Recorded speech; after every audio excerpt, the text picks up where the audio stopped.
हे आपला वडापावचा मसाला आहे। तर आपण वडापावचे गोळे करून ठेवलेत तळायला।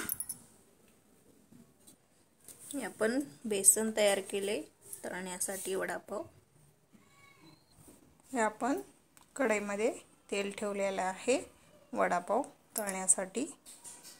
गरम होते तेल आपलं गरम झालेलं आहे। आता वडापाव सोडू आपण त्याच्यामध्ये। वडापाव आपण सोडलेत आता तेलामध्ये तळण्यासाठी। आपण याला पलटी करून घेऊया।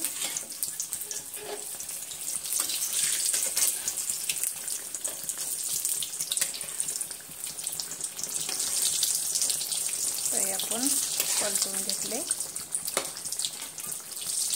वडापाव आपले फ्राय झालेत, आता आपण काढून घेऊया।